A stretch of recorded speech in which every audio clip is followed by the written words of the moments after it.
श्री शिवाय दोस्तों, योगिनी एकादशी के दिन चुपचाप गाय को खिला दें। ये एक छोटी सी चीज उससे पहले दोस्तों जान लेते हैं। योगिनी एकादशी के बारे में हर महीने एकादशी का पर्व आता है, परंतु आषाढ़ महीने में आने वाली योगिनी एकादशी सबसे ज्यादा महत्वपूर्ण होती है। आइए जानते हैं, साल 2024 में योगिनी एकादशी कब है दोस्तों? योगिनी एकादशी तिथि भगवान विष्णु को समर्पित है। माना जाता है इस दिन भगवान विष्णु का व्रत करने से और उनकी पूजा करने से सभी पापों का नाश हो जाता है और मोक्ष की प्राप्ति होती है। ज्येष्ठ का महीना 24 मई 2024 से शुरू हो गया है।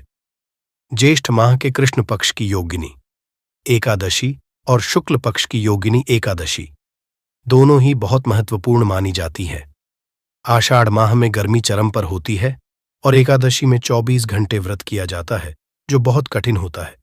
आइए जानते हैं इस साल योगिनी एकादशी 2024 की डेट, पूजा मुहूर्त और क्यों किया जाता है। ये व्रत आषाढ़ माह के शुक्ल पक्ष की एकादशी तिथि की शुरुआत। पंचांग के अनुसार आषाढ़ माह के कृष्ण पक्ष की एकादशी तिथि की शुरुआत 1 जुलाई को सुबह 10:26 पर शुरू होगी। वहीं इसका समापन 2 जुलाई को सुबह 8:42 पर होगा। ऐसे में 2 जुलाई को योगिनी एकादशी व्रत किया जाएगा।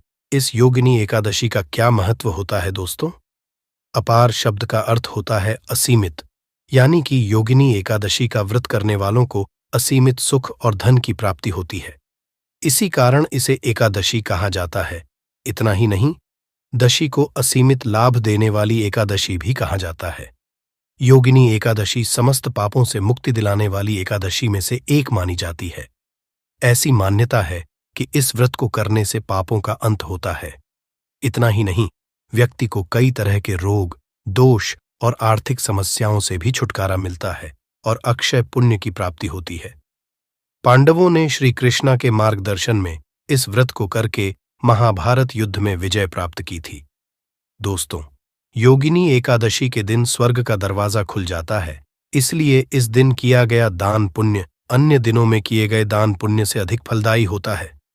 वास्तव में 2 जुलाई योगिनी एकादशी के दिन अगर आप यह उपाय कर लेते हो तो यकीनन आप पर मां लक्ष्मी की कृपा होगी और आप धनवान बन जाओगे। आप धनवान न बने तो मुझे बताना दोस्तों, बस जो उपाय आपको बताया जाए वह उपाय लेना। चलिए जानते हैं, एकादशी के दिन चुपचाप गाय को खिला दें। यह एक छोटी सी चीज, रोडपति भी होंगे, करोड़पति मिलेंगे, सभी संकट और कष्टों से मुक्ति, मृत्युदंड पितृदोष तुरंत होगा खत्म, पूरे साल आपके भरे रहेंगे अन्न धन के भंडार। यूं कहे कि आपकी 7 पुश्तें तक करेंगे रुपयों पैसों पर राज्य दोस्तों।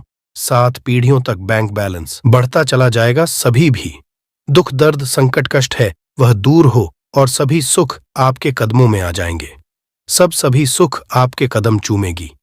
अगर आप यह एक छोटी और खास चीज चुपचाप गाय को खिला देते हैं तो तत्काल गरीबी आपके जीवन से खत्म हो जाएगी।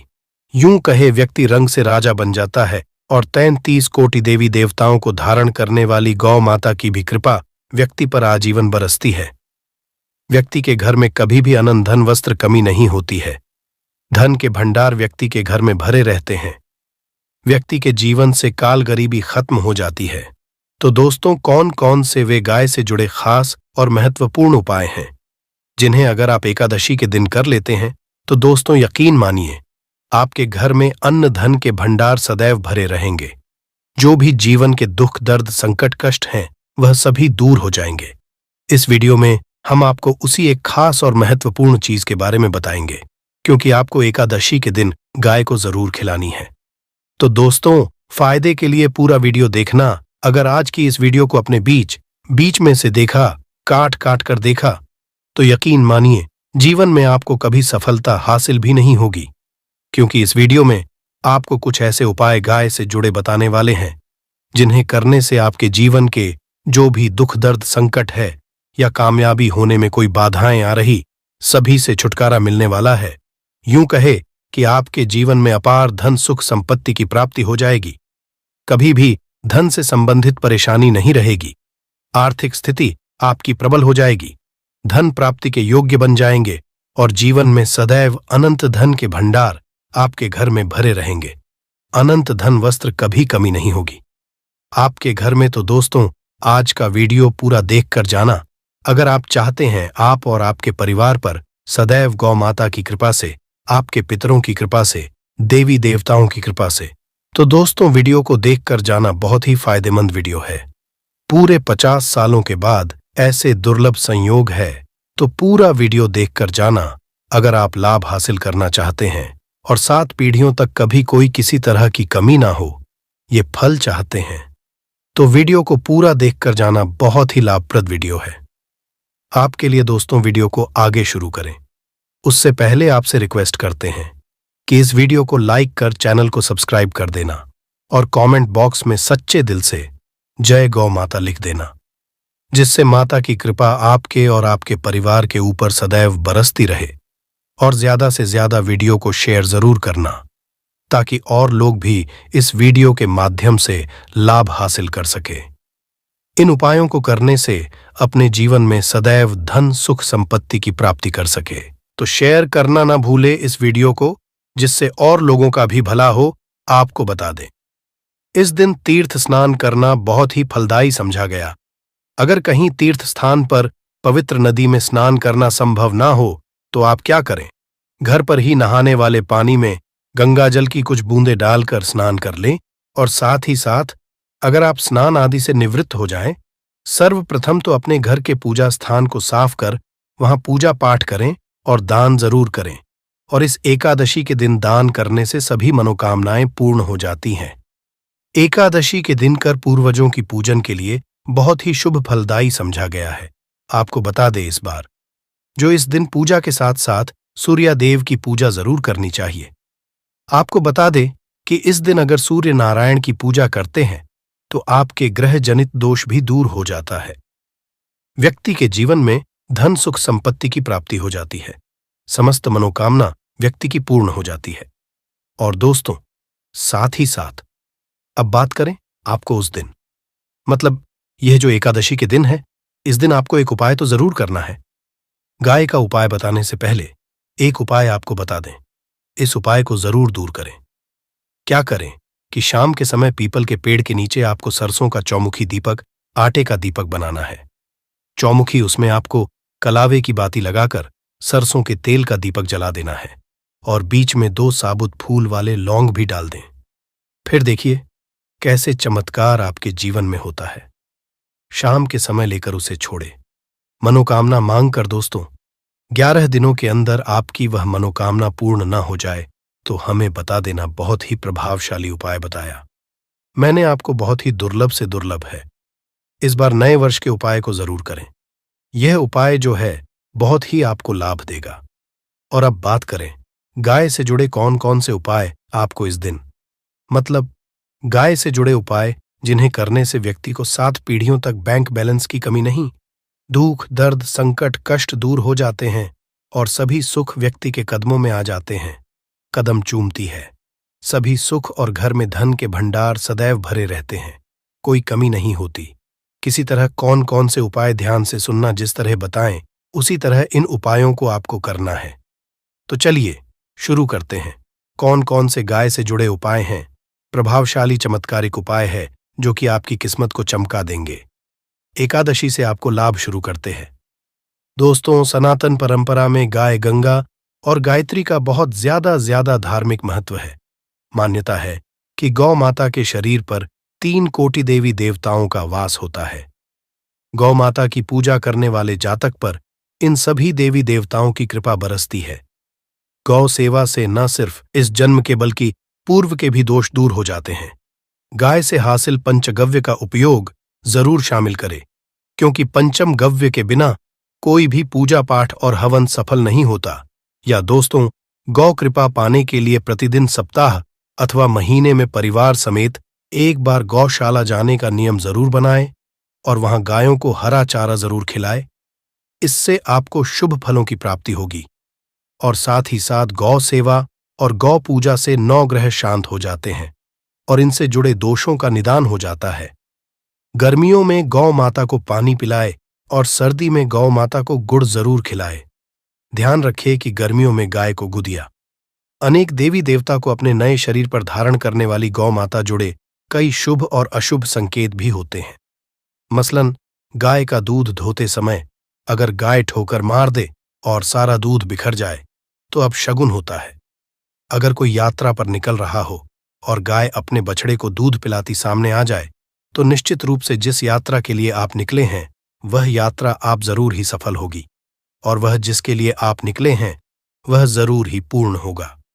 यात्रा पर जाते समय बाएं ओर की आवाज आना और रात्रि में गाय की हुंकार करना भी शुभ होता है। दोस्तों, साथ ही करना भी शुभ होता है। दोस्तों, साथ ही साथ गाय के साथ आप भूल कर भी दुराचार ना करें, अन्यथा मिलता है घोर पाप और जीवन भर की परेशानियां बनी रहती हैं।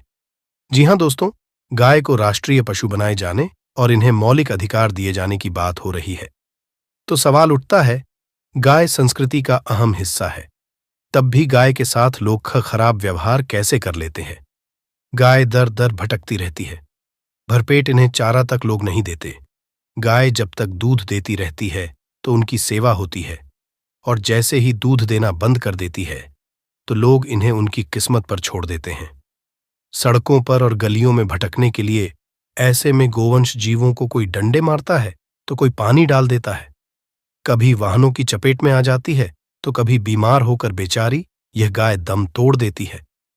ऐसे में जरूरत है इन बातों को जानने की।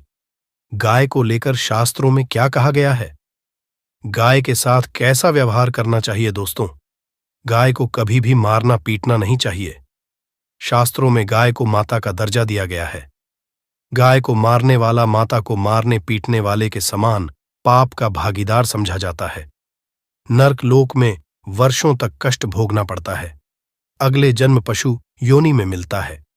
कथा है कि गौतम मुनि ने गलती से गाय को डा मार दिया था, जिससे गाय की मृत्यु हो गई थी, और इस पाप से लिए इन्हें वर्षों तक तपस्या करनी पड़ी। भगवान श्री कृष्णा जी ने बैल स्वरूप में आए वृद्धाश्रम का वध कर दिया था, जिससे मुक्ति के लिए भगवान श्री कृष्णा को संपूर्ण तीर्थों को एक कुंड में बुलाना पड़ा, और इस कुंड में स्नान से वह पाप मुक्त हो गए थे। दोस्तों, साथ ही साथ पानी पी रही गाय को भगाते हैं वे घोर पाप के भागी बनकर नरक भोगते हैं, ऐसा पुराणों में बताया गया है। जबकि जो लोग गाय के लिए प्याऊ और चार बनवाते वह महाभाग्यवान होते हैं। ऐसे लोग घोर पाप से मुक्त होकर स्वर्ग पा जाते हैं और बड़े ही धनवान कुल में जन्म लेकर सुख भोगते हैं, और साथ ही साथ आराम कर रही गाय को कष्ट देकर कभी भी उठाना नहीं चाहिए। कहते हैं कि जिस स्थान पर गाय बैठी है वहां से नकारात्मक ऊर्जा खत्म हो जाती है। गाय के बैठने की जगह को जो लोग नियमित साफ रखते हैं वह जन्म में किए गए जाने अनजाने में पापों से मुक्ति हो जाती और गोलोलोक में स्थान पाते हैं। गाय को डंडा मारकर उठाना, पानी डालकर उठाने से मनुष्य पाप का भागी बनता है और अगले जन्म में उसे दर दर भटकना पड़ता है। और साथ ही साथ शास्त्रों में बताया गया है कि गाय का दूध उसके बछड़े के लिए होता है। गाय के बछड़े से बचा हुआ दूध ही मनुष्य को लेना चाहिए, परंतु कुछ लोग एक बार गाय को दूध लेने बाद फिर से बछड़े के लिए बचा हुआ दूध भी धो लेते हैं। ऐसा करना गौर कहाँ जाता है। ऐसे दूध को धोने वाला और ग्रहण करने वाला दोनों ही पाप के भागी बन जाते हैं। दोस्तों, साथ ही साथ शास्त्रों में कहा गया है कि गोवंश मतलब गाय और बैल के पीठ पर नहीं बैठना चाहिए। इनकी पीठ पर बैठने से महापाप लगता है। ऐसे लोगों को नरक की यातना भोगनी पड़ती है। एकमात्र देव के अंश के उत्पन्न नंदी ही गोवंश है, जिस पर स्वयं महादेव और महादेवी सवारी करती है। क्योंकि नंदी ने स्वयं होनी इच्छा से महादेवी की सवारी बनना स्वीकार किया था। और साथ ही साथ शास्त्रों में गाय के दान को बहुत ही महत्व दिया गया है, परंतु ऐसी गाय का दान कभी नहीं करना चाहिए जो बूढ़ी और बीमार हो।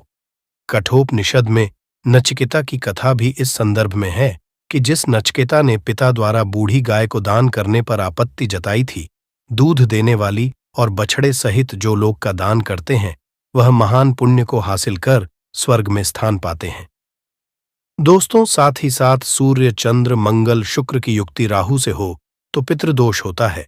यह भी मान्यता है कि सूर्य का संबंध पिता से एवं मंगल का संबंध होने के कारण सूर्य अगर शनि, राहु या केतु के साथ स्थित हो या दृष्टि संबंधी हो तथा मंगल की युति राहु या केतु से हो तो पितृदोष होता है।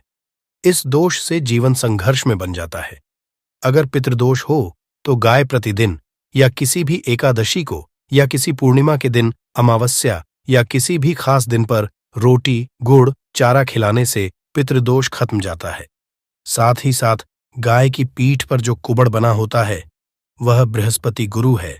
अतः जन्मपत्री में अगर बृहस्पति अपनी नीच राशि मकर में हो या अशुभ शिवलिंग में जा रहे हों और सामने से गौ माता आती हुई दिखाई दे तो गौ माता को अपनी दाहिनी ओर से जाने देना चाहिए। आपकी यात्रा ही सफल होगी। और जिस घर में गाय होती है उसमें वास्तु दोष स्वतः ही खत्म हो जाता है। और साथ ही साथ आपको बता दे कि गाय को आप भी रोटी बनाएं, प्रतिदिन ताजी रोटी ही बनाएं। गाय को अगर आपने रोटी बनाई है तो कोशिश करें कि उस रोटी को आप तुरंत ही गाय को दे दें। अगर आप उस रोटी को रख दें और उस रोटी को अगले दिन देंगे तो वह रोटी बासी मानी जाएगी। गाय को कभी भी बासी रोटी न दे, इससे नकारात्मक ऊर्जा वास करती है और जो भी काम आपके बनने वाले होंगे वह काम भी आपके बिल्कुल भी नहीं बनेंगे। इससे आपके घर में हमेशा दर्द देवता का वास रहेगा और आप जिस भी काम को करेंगे उस काम में आपको हमेशा असफलता ही हाथ लगेगी। इसलिए कोशिश करें गाय को रोजाना ताजी रोटी बनाकर खिलाएं और रोटी को बिल्कुल ना रखें।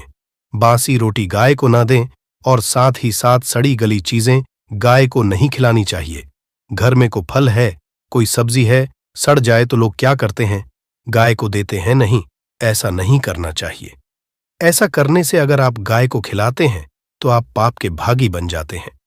आप बिल्कुल सड़ी गली चीजें गाय को ना खिलाएं और साथ ही साथ एकादशी पर आटे की 11 लोहियां बनाकर उनके ऊपर हल्दी लगाएं।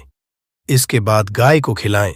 हर एक लोही को खिलाते समय गाय के सिंघवाल आपके जीवन में खुशियां ही खुशियां होंगी। और एक बार एकादशी पर आप 7 बार गाय की परिक्रमा भी कर लें तो आपके समस्त काम होंगे। और दशी पर साथ ही साथ आप गाय को जब भी रोटी दे, रोटी पर या तो आप थोड़ी हल्दी लगा लें या थोड़ा गुड़ रख लें। अगर गुड़ ना हो तो आप थोड़ा घी रख सकते हैं। दोस्तों, गाय को कभी भी सूखी रोटी ना खिलाए। सूखी का मतलब गाय को रोटी खिलाए, उस पर कुछ ना कुछ रख कर खिलाए। हल्दी रख ले, गुड़ रख ले, मिश्री घी या जो भी रख ले, मतलब खाली नहीं खिलानी है। इतना करने मात्र से आपके जीवन के सभी दुख दर्द समाप्त। दोस्तों, यह थे गाय से जुड़े कुछ महत्वपूर्ण उपाय, कुछ बातें जिन्हें आपको आज हम आपका संशय दूर करेंगे कि आपको योगिनी एकादशी व्रत कब रखना, 1 जुलाई या फिर 2 जुलाई को। परंतु वीडियो को पूरा देखिएगा, तभी आपका संशय दूर होगा। तो आज की वीडियो में हम जानेंगे कि योगिनी एकादशी इतनी महत्वपूर्ण क्यों है, इसके महत्व, योगिनी एकादशी कब है, व्रत कब रखें, व्रत का पारण कब करें, एकादशी और द्वादशी तिथि कब से कब तक है, पूजा का शुभ समय क्या है, राहु काल का समय क्या है, व्रत का पारण किस दिन करेंगे और किस चीज से करें, हरिवासर कब से कब तक है। सारी बातें आज की इस वीडियो में आप सभी को बतलाएंगे। वीडियो लंबी जरूर होगी परंतु सभी शुद्ध प्रमाणित जानकारी आपको मिलेगी, तो आप अंत तक वीडियो में बने रहें। दोस्तों, वैसे तो पूरे वर्ष में 24 एकादशी आती है, परंतु जिस वर्ष अधिक मास आता है, पुरुषोत्तम मास आता है, उस साल 2 अधिक एकादशी होती है। मतलब कुल मिलाकर के उस साल 26 एकादशी होती है। प्रत्येक एकादशियों का भिन्न भिन्न महत्व हमारे धर्म ग्रंथों तथा पुराणों में बताया हुआ है। एकादशी का महात्म्य पद्म पुराण के उत्तर खंड में हासिल होता है। आषाढ़ मास की कृष्ण एकादशी को योगिनी अथवा शयनी एकादशी कहते हैं। एक बार की बात है, धर्मराज युधिष्ठिर कहने लगे कि भगवन, मैंने ज्येष्ठ शुक्ल एकादशी के व्रत का महात्म्य सुना, अब कृपया आषाढ़ कृष्ण एकादशी की कथा सुनाइए। इसका नाम क्या है, महाहाथ में क्या है, यह भी बताइए। श्री कृष्ण कहने लगे कि हे राजन, आषाढ़ कृष्ण एकादशी का नाम योगिनी है। इसके व्रत से समस्त पाप नष्ट हो जाते हैं। यह इस लोक में भोग और परलोक में मुक्ति देने वाली है। यह तीनों लोकों में प्रसिद्ध है। मैं तुमसे पुराणों में वर्णन की हुई कथा कहता हूं, ध्यानपूर्वक सुनो। स्वर्गधाम की अलकापुरी नामक नगरी में कुबेर नाम का एक राजा रहता था। वह शिव भक्त था और प्रतिदिन शिव की किया करता था। हेम नाम का एक माली पूजन के लिए उसके यहां फूल लाया करता था। हेम की विशालक्षी नाम की सुंदर स्त्री थी। एक दिन वह मानसरोवर से पुष्प तो ले आया, परंतु कामासक्त होने के कारण वह अपनी स्त्री से हास्य विनोद तथा रमण करने लगा। इधर राजा उसकी दोपहर तक राह देखता रहा। अंत में राजा कुबर ने सेवकों को आज्ञा दी कि तुम लोग जाकर माली के न आने का कारण पता करो, क्योंकि वह अभी तक पुष्प लेकर नहीं आया। सेवकों ने कहा कि महाराज, वह पापी अतिकामी है, अपनी स्त्री के साथ हास्य विनोद और रमण कर रहा होगा। यह सुनकर कुबेर ने क्रोधित होकर उसे बुलाया। हे माली राजा के भय से कांपता हुआ उपस्थित हुआ। राजा कुबेर ने क्रोध में आकर कहा, अरे पापी नीच कामी, तूने मेरे परम पूजनीय ईश्वरों के ईश्वर श्री शिवजी महाराज का अनादर किया है, इसलिए मैं तुझे श्राप देता हूं कि तू स्त्री का वियोग सहेगा और मृत्युलोक में जाकर कोढ़ी होगा। कुबेर के श्राप से हे माली का स्वर्ग से पतन हो गया और वह उसी क्षण पृथ्वी पर गिर गया। भूतल पर आते ही उसके शरीर में श्वेत कोढ़ हो गया। उसकी स्त्री भी उसी समय अंतर्ध्यान हो गई। मृत्युलोक में आकर माली ने महान दुख भोगे। भयानक जंगल में जाकर बिना अन्न और जल के भटकता रहा। रात्रि को निद्रा भी नहीं आती थी, परंतु शिव जी की पूजा के प्रभाव से उसको पिछले जन्म की स्मृति का ज्ञान रहा। घूमते घूमते एक दिन वह मर्कंडेय ऋषि के आश्रम में पहुंच गया, जो ब्रह्मा से भी अधिक वृद्ध थे और जिनका आश्रम ब्रह्मा की सभा के समान लगता था। हे माली वहां जाकर उनके पैरों में पड़ गया। उसे देखकर मर्कंडेय ऋषि बोले, तुमने ऐसा कौन सा पाप किया है जिसके प्रभाव से ये हालत हो गई? हे माली ने सारा वृतांत कह सुनाया। ये सुनकर ऋषि बोले, निश्चित ही तूने मेरे सम्मुख सत्य वचन कहे हैं, इसलिए तेरे उद्धार के लिए मैं एक व्रत बताता हूं। अगर तू ज्येष्ठ मास के कृष्णा पक्ष की योगिनी नामक एकादशी का विधिपूर्वक व्रत करेगा तो तेरे सब पाप नष्ट हो जाएंगे। यह सुनकर हे माली ने अत्यंत प्रसन्न होकर मुनि को साष्टांग प्रणाम किया। मुनि ने उसे स्नेह के साथ उठाया। हे माली ने मुनि के कथन अनुसार विधिपूर्वक योगिनी एकादशी का व्रत किया। इस व्रत के प्रभाव से अपने पुराने में आकर वह अपनी स्त्री के साथ सुखपूर्वक रहने लगा। दोस्तों, ये थी योगिनी एकादशी का महत्व। अब जान लेते हैं योगिनी एकादशी व्रत के क्या नियम होते हैं, उसके बाद जानेंगे पूजा विधि और योगिनी एकादशी का शुभ मुहूर्त क्या है और पारण विधि। अब एकादशी व्रत के जो नियम हैं वो मैं आपको बता देता हूं। जब आप एकादशी व्रत शुरू करते हैं तो ये दिन दिन का व्रत होता है। दशमी तिथि से ही व्रत की शुरुआत हो जाती है। मतलब कि दशमी ऐसा समझा जाता है कि शाम के बाद आपको भोजन नहीं ग्रहण करना चाहिए। जो एकादशी व्रत होता है उसमें शरीर में एक भी अन्न का दाना नहीं होना चाहिए। तो दशमी तिथि को भी आप सुबह स्नान ध्यान करके शुद्ध रहेंगे। पूरे दिन आपको इस दिन भी किसी भी तरह का तामसिक भोजन, मतलब मांस मदिरा, लहसुन प्याज, इसका सेवन नहीं करना है। दशमी तिथि को एकादशी वाले दिन आप व्रत का संकल्प दशमी तिथि के शाम के भोजन के बारे में बता रहा हूं दोस्तों, जिसमें कि आपको दोस्तों चावल बिल्कुल नहीं लेना है। और दशमी तिथि के दिन अगर आप गृहस्थ है तो जब आप आसमान में जैसे तारे उदय हो जाए उस समय पर आप अपना भोजन ग्रहण कर लीजिए। अगर आप सन्यासी हैं या विधवा है तो आप और जल्दी इस भोजन को ग्रहण करें, करीब 5 बजे के आसपास। इसके बाद दोस्तों रात में आपको बिल्कुल भी भोजन ग्रहण नहीं करना है। आपको दशमी तिथि दिन अपने व्रत की शुरुआत करनी है। और दोस्तों इस दिन पर जौ, गेहूं, मूंग और शक्कर, सेंधा, नमक, काली मिर्च और घी से बना हुआ भोजन आपको ग्रहण करना है। इस भोजन को ग्रहण करने के बाद रात भर आपको उपवास रखना है, जिससे कि जब आपका एकादशी का व्रत अगले दिन शुरू हो उस समय पर आपके पेट में अनाज का बिल्कुल भी दाना नहीं होना चाहिए। इस व्रत को महापुण्य फलदायी बताया गया है कि नियम थोड़े से कठोर हैं। ऐसा कहा जाता है दोस्तों, अगर आप एकादशी का व्रत निर्जला रखते हैं तो आपको कई गुना उसका फल हासिल होता है। अगर आप दोस्तों निर्जला उपवास नहीं रख सकते तो फलाहार करके उपवास रखते हैं, मतलब फल, जिसमें कि दोस्तों बताया गया है आम, केला, अंगूर, बादाम, पिस्ता, इन्हें अमृतदायी फल बताया गया है। इन फलों को खाकर आप इस उपवास को रख सकते हैं। एक दोस्तों शाम के समय आप नमकीन फलाहार भी कर सकते हैं, अगर आपका शरीर साथ नहीं देता, जिसमें कि आप सिंघाड़े के आटे की पूरी आलू के साथ बना सकते हैं, जो भी सिंपल फलाहार है वह करिएगा। समय का चावल और मूंगफली मत खाइएगा, ये मैं खाने के लिए मना कर रहा हूं। आलू वगैरह खाकर उपवास को करिए जब एकादशी का व्रत हो जाए। शाम के बाद अगले दिन द्वादशी के दिन जब आप सुबह जागते हैं, उसके बाद नहा होकर भगवान का पूजन करिएगा।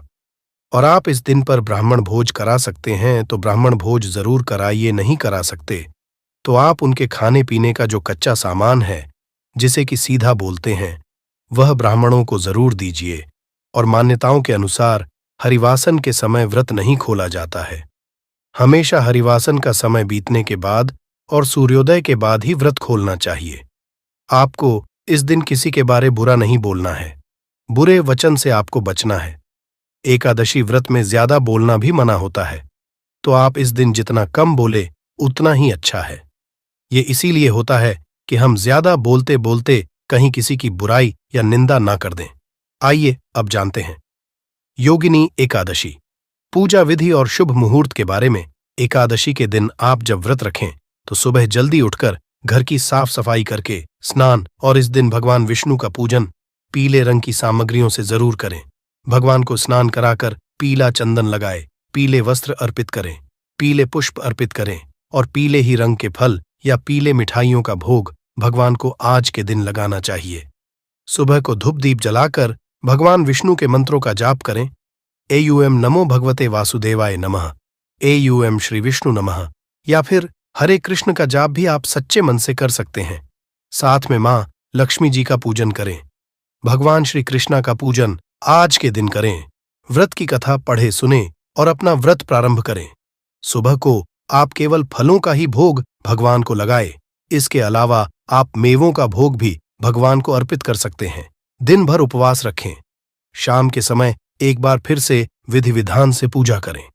भगवान को आप ही समय भोग लगाएं और साथ में तुलसी पत्र जरूर रखें। अगले दिन शुभ मुहूर्त में व्रत का पारण करने से पहले पूजन करें। दान की सामग्रियों का पूजन करें और अपनी सामर्थ्य के अनुसार, जैसी आपकी श्रद्धा सामर्थ्य हो, उसके अनुसार मौसमी वस्त्रों का, मौसमी फलों का दान करें, पीली वस्तुओं का दान करें और व्रत का पारण तुलसी पत्र और जल से ही आप करें। सबसे शुभ समझा जाता है। जो लोग व्रत का पारण करते समय तुलसी पत्र मुख में रखते हैं, उनके सभी पापों का नाश हो जाता है और उनका व्रत भी भगवान विष्णु स्वीकार करते हैं। तुलसी पत्र के अलावा भगवान विष्णु को बेर आंवले भी अर्पित कर सकते हैं। एकादशी और द्वादशी तिथि के दिन घर में शुद्ध सात्विक भोजन बने। एकादशी के दिन चावल का प्रयोग नहीं किया जाता है। महिलाओं को इस दिन सर से स्नान नहीं करना चाहिए। एकादशी के दिन तुलसी जी में जल अर्पित नहीं किया जाता है। आइए जानते हैं योगिनी एकादशी शुभ मुहूर्त पारण के बारे में। परंतु उससे पहले अभी तक आपने वीडियो को लाइक नहीं किया है तो वीडियो को लाइक करके चैनल को सब्सक्राइब अवश्य करें। इस्कॉन मंदिर के कैलेंडर के अनुसार और ज्योतिष शास्त्र के अनुसार आषाढ़ मास के कृष्ण पक्ष की एकादशी 1 जुलाई सोमवार को सुबह 10:20 पर शुरू होकर अगले दिन 2 जुलाई मंगलवार को 8:42 पर समाप्त होगी। सनातन धर्म के अनुसार हम सब एकादशी का व्रत उदय तिथि के दिन रखते हैं। उस दिन रखना श्रेष्ठ फल देता है, इसलिए इस बार योगिनी एकादशी का उपवास 2 जुलाई मंगलवार 2024 को रखा जाएगा। एकादशी के दिन सूर्योदय का समय रहेगा। सुबह 5:27 पर सूर्यास्त का समय रहेगा। 7:23 पर एकादशी के दिन ब्रह्म मुहूर्त का समय रहेगा। सुबह 4:07 से 4:45 तक और विजय मुहूर्त का समय होगा। एकादशी के दिन अर्थात 2 जुलाई को सुबह 2:44 से 3:40 तक द्वादशी तिथि शुरू होगी। 2 जुलाई 8:42 पूर्वाहन से जुलाई 3 7:10 पूर्वाहन तक और राहु काल का समय रहेगा। 2 मंगलवार को दोपहर 3:51 से शाम 5:32 तक। राहु काल के समय कोई भी शुभ कार्य नहीं करते। इस बात का ध्यान रखिएगा। अभिजीत मुहूर्त रहेगा दोपहर 12:04 से दोपहर 12:57 तक। अमृतकाल रहेगा सुबह 2:20 से सुबह 3:53 तक। इस बार योगिनी एकादशी का दिन बेहद खास है। क्योंकि इस दिन या 2 नहीं बल्कि 5 शुभ योग का महासंयोग बन रहा है। ऐसे में इस दौरान किए गए कार्यों का शुभ फल मिलने की संभावना ज्यादा है। इस बार योगिनी एकादशी पर धृत योग, सर्वार्थ सिद्धि योग, त्रिपुष्कर योग, शिववास योग, बाल्व तैतिल और कौलवकरण योग का महासंयोग बन रहा है। एकादशी के दिन धृत योग बन रहा है। धृतीय योग इस दिन सुबह 11:17 तक रहेगा। इसके बाद शूल योग बन रहा है। धृतीय योग में भगवान विष्णु की पूजा करने का परम शुभ फल हासिल होता है। ज्योतिषियों के अनुसार माने तो इस दिन त्रिपुष्कर योग भी बन रहा है और यह योग 2 जुलाई को सुबह 8:42 से शुरू हो रहा है, जो अगले दिन 3 जुलाई मंगलवार को सुबह 4:40 तक रहेगा। जबकि सर्वार्थ सिद्धि योग 2 जुलाई को सुबह 5:27 से शुरू और यह समाप्त होगा 3 जुलाई बुधवार को सुबह 4:40 पर। कहते हैं कि इस बीच में अगर भगवान विष्णु, माता लक्ष्मी, महादेव, पार्वती जी का पूजन किया जाता है तो मनवांछित फल की हासिल होती है। हिंदू धार्मिक मान्यताओं के अनुसार सर्वार्थ सिद्ध योग में किया गया कार्य सफल सिद्ध होता है। वहीं त्रिपुष्कर योग में पूजा पाठ, दान, यज्ञ या कोई अन्य शुभ कार्य करने से 3 फल हासिल होता है। त्रिपुष्कर योग में योगिनी एकादशी व्रत की पूजा करना अच्छा रहेगा। इसी तरह योगिनी एकादशी के दिन शिवावास योग भी बन रहा है। इस दिन भगवान सुबह 8:42 तक कैलाश पर विराजमान रहेंगे। उसके बाद में नंदी पर सवार हो जाएंगे। भगवान शिवा के कैलाश और नंदी पर विराजमान रहने के बीच की अवधि को शिवावास योग कहते हैं। इस बीच में अगर भक्त शिवालय जाकर भगवान महादेव और माता पार्वती जी का पूजन